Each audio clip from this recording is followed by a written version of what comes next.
শিক্ষার্থীরা, আমার ঘরে আমার স্কুল এই প্রোগ্রামে তোমাদের সবাইকে স্বাগতম।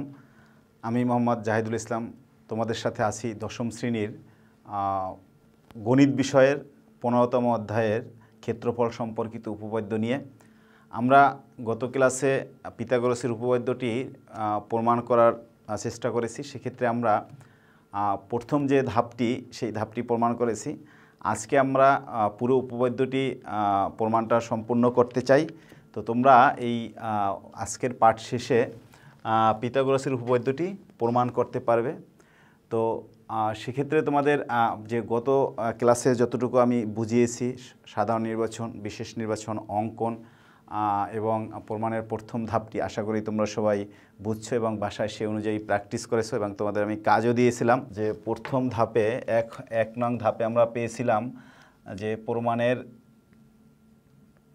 1 নং ধাপে আমরা পেয়েছিলাম যে ত্রিভুজ ADC আর হলো ABF।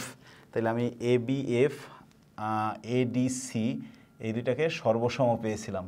তাহলে ABF এই দুইটা ত্রিভুজ আমরা সর্বসম পেয়েছি। তাহলে এটা হলো 1 নং ধাপে। এরপরে দেখো আমাদের যে কাজ করতে হবে সেটা হলো যে এইখানে দেখো ADC একটা আয়তক্ষেত্র, ADLM এটা একটা আয়তক্ষেত্র। তাহলে আমরা যদি আয়তক্ষেত্রটা এখানে অঙ্কন করি, সেই আয়তক্ষেত্রটা হলো, আমি প্রত্যেকটা অংশ তোমাদের আলাদা আলাদা করে চিত্রটাকে আলাদা করে বোঝাবার চেষ্টা করতেছি যাতে তোমরা বুঝতে পারো। তাহলে এখানে হলো ADLM এটা একটা আয়তক্ষেত্র।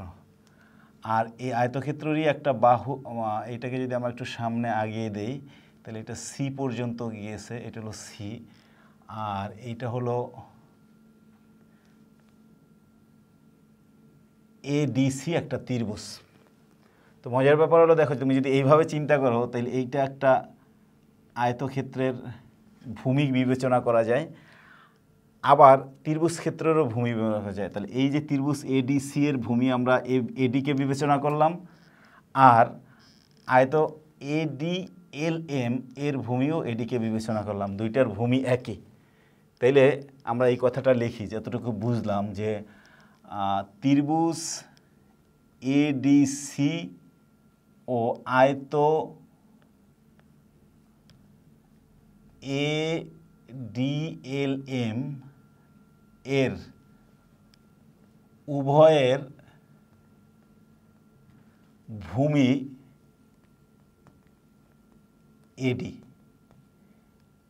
এবং এরা AD ও CL সমান্তরাল রেখাযুগলের মধ্যে অবস্থিত।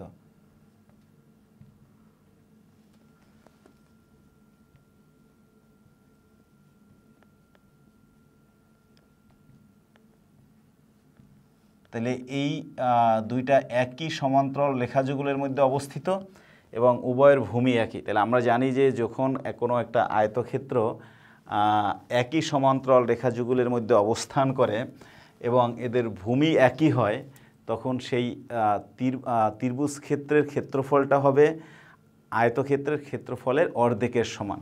তাইলে আমরা লিখতে পারি, সুতরাং ত্রিভুজ ক্ষেত্র, এই ত্রিভুজ ক্ষেত্রের নাম হলো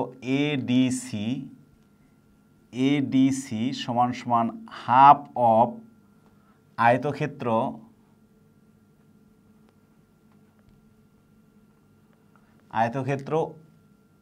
ADLM। তাহলে দেখো এই যে আয়তক্ষেত্র ADLM এর সমান হলো আমাদের অর্ধেকের সমান হলো ত্রিভুজ ক্ষেত্র ADC। এরপরে দেখো যে এই পাশে এইটা একটা বর্গক্ষেত্র, বর্গক্ষেত্রটার নাম হলো আমাদের কি ACGF। তাহলে আবার বর্গক্ষেত্র ACGF ও ত্রিভুজ ক্ষেত্র ABF এর একই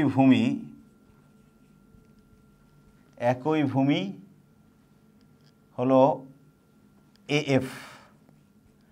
এখন এই চিত্রটাকেও যদি আমরা, এবং এরা একই সমান্তরাল রেখাযুগলের মধ্যে অবস্থিত, এরা একই সমান্তরাল রেখাযুগলের মধ্যে অবস্থিত।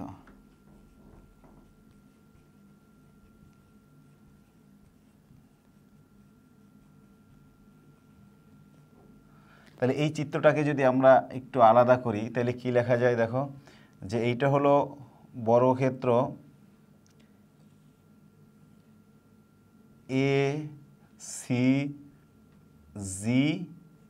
ACGF। তাহলে ACGF হলো বর্গক্ষেত্র, আর হলো যে আমাদের যে ত্রিভুজটা এটা হলো B পর্যন্ত, এইখান থেকে এটা হলো ABF, এটা হলো ত্রিভুজ।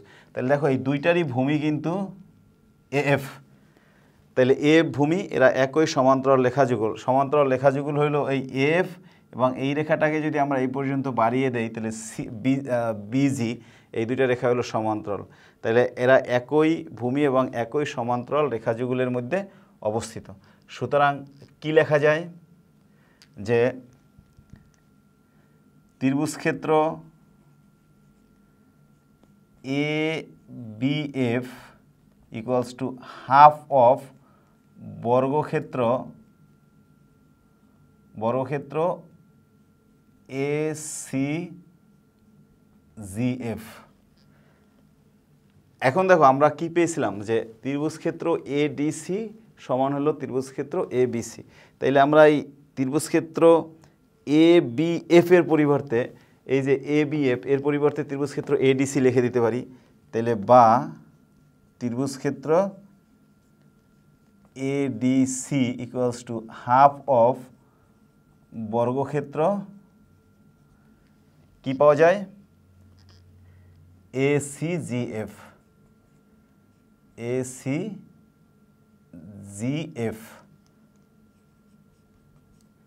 তাইলে আমরা এইটাকে ধরি, এটাকে একটা ইকুয়েশন ধরি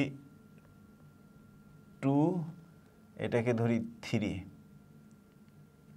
তাহলে দেখো এই 2 এবং 3, এটা হলো আয়তক্ষেত্র ADLM, যেটা হলো ত্রিভুজক্ষেত্র ADC এর সমান।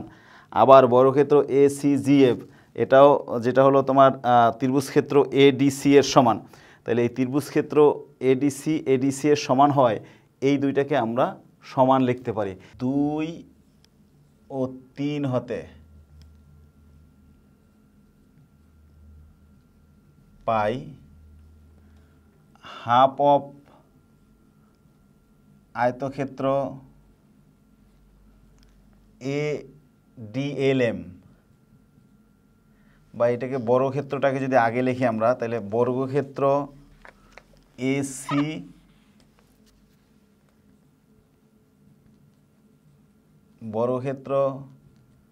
ACGF সমান সমান হাফ অফ আয়তক্ষেত্র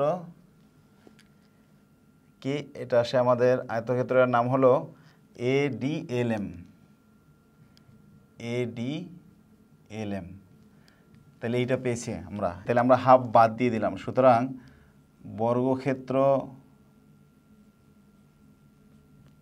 ACGF সমান সমান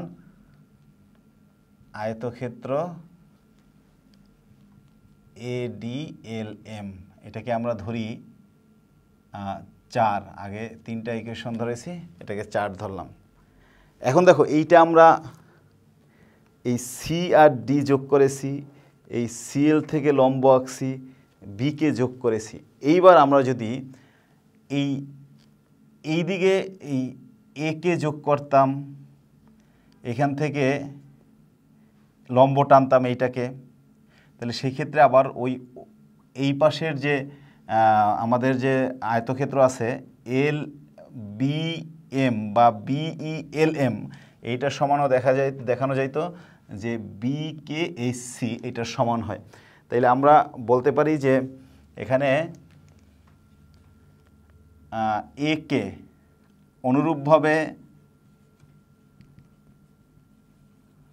অনুরূপভাবে এ কমা কে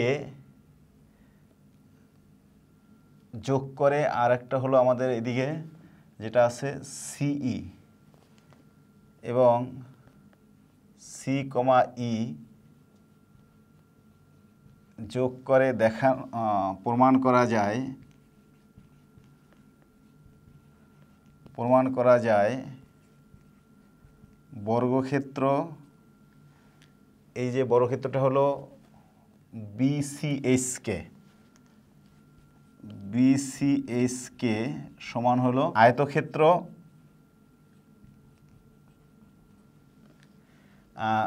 বিইএলএম, এই যে বিইএলএম, অর্থাৎ এই আয়তক্ষেত্রটাকে দেখানো যায়।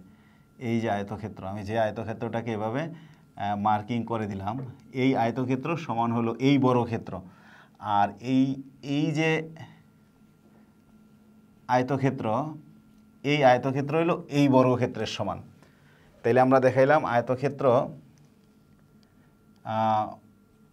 বিকেএসসি, তাহলে বর্গক্ষেত্র বিসিএসকে সমান হলো আয়তক্ষেত্র বিকেএসসি। এখন এইটাকে যদি আমরা ধরি 5, দেখো এই দুইটাকে যদি যোগ করে দাও তাহলে বাম পাশে বর্গক্ষেত্র এসিজিএফ এবং বিকেএসসি এই দুইটার যোগফল আসবে।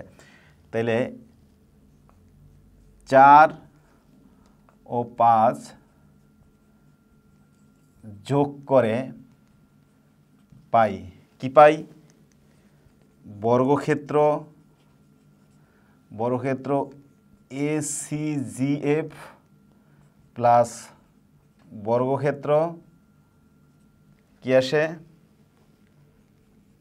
বিসিএসকে সমান সমান আয়তক্ষেত্র, আমি আয়তক্ষেত্রটাই চিহ্নের মাধ্যমে লিখলাম যেহেতু জায়গা কম, এডিএলএম প্লাস আয়তক্ষেত্র কি আসলো এটা বিকেএসসি। দেখো তো একটু এই দুইটা আয়তক্ষেত্র যোগ করলে কি হয়, যে এডিএলএম এই যে ঢেউ দেওয়া যে অংশটা আর এই বিকেএসসি ক্রস দেওয়া যে অংশটা, এই দুইটা অংশ মিলেই তো এই পুরো বর্গক্ষেত্র এডিইবি। ক্লিয়ার কিনা তোমরা সবাই, যে এই আয়তক্ষেত্র এবং এই আয়তক্ষেত্র, এই দুই আয়তক্ষেত্র মিলে পুরো বর্গক্ষেত্র হলো এডিইবি। তাহলে এখান থেকে আমরা লিখতে পারি বর্গক্ষেত্র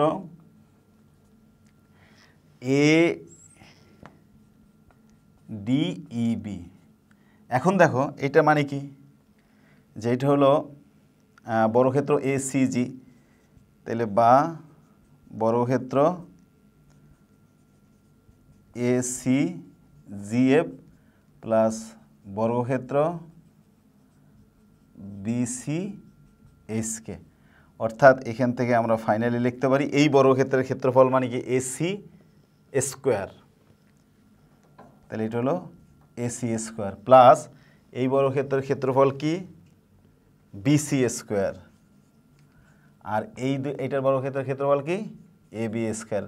অর্থাৎ আমাদের যে পিথাগোরাসের উপপাদ্য ছিল যে এবি স্কোয়ার সমান BC square plus AC square, অর্থাৎ অতিভুজের উপর অঙ্কিত বর্গক্ষেত্রের ক্ষেত্রফল অপর দুই বাহুর উপর অঙ্কিত বর্গক্ষেত্রের ক্ষেত্রফলের সমষ্টির সমান। আশা করি এই ক্ষেত্রে তোমাদের এই পর্যন্ত বুঝতে কোনো সমস্যা নাই।